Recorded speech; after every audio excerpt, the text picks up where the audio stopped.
ಎಲ್ಲರೂ ಸಾಮಾನ್ಯ ಚಿಕ್ಕ ವಯಸ್ಸಲ್ಲಿ ರಿಮೋಟ್ ಕಾರಲ್ಲಿ ಆಟ ಆಡಿರ್ತೀವಿ. ಹಾಗೆ ನನಗೂ 3rd ಸ್ಟ್ಯಾಂಡರ್ಡ್ 4th ಸ್ಟ್ಯಾಂಡರ್ಡ್ ಒಂದು ರಿಮೋಟ್ ಕಾರ್ ತೆಕ್ಕೊಟ್ಟಿದ್ರು. ಆದ್ರೆ ಆ ರಿಮೋಟ್ ಕಾರ್ಗೆ ವೈರ್ ಇತ್ತು, ರಿಮೋಟ್ ಇಂದ ಕಾರ್ಗೆ ವೈರ್ ಇತ್ತು. ಆ ಕಾರ್ ಎಷ್ಟು ಫಾಸ್ಟ್ ಆಗಿ ಹೋಗ್ತಿತ್ತು ಅಂದ್ರೆ ಹೆಚ್ಚು ಕಡಿಮೆ ಆ ಕಾರ್ ಹೋಗೋಕ್ಕಿಂತ ಫಾಸ್ಟ್ ಆಗಿ ನಾನೇ ಓಡೋಗ್ತಿದ್ದೆ. ಹಂಗಾಗಿ ನನಗೆ ಅವಾಗ ಅಷ್ಟಿಷ್ಟ ಆಗಿರ್ಲಿಲ್ಲ ರಿಮೋಟ್ ಕಾರ್.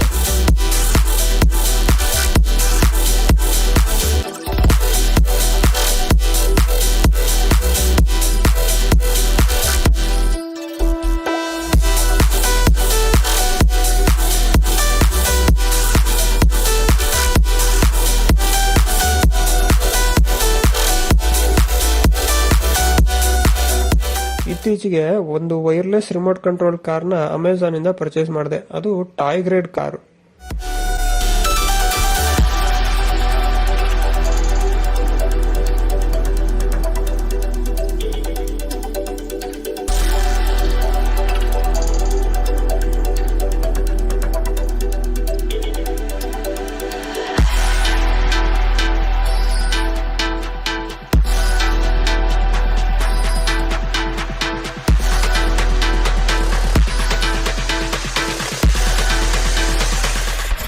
ಟಾಯ್ ಕಾರಿಂದು ರೇಡಿಯೋ ಡಿಸ್ಟೆನ್ಸ್ ಎಷ್ಟಿದೆ ಅಂತ ಟೆಸ್ಟ್ ಮಾಡಕ್ಕೆ ಅಂತ 100 ಮೀಟರ್ಸ್ ಟ್ರ್ಯಾಕಿಗೆ ಬಂದಿದೀವಿ.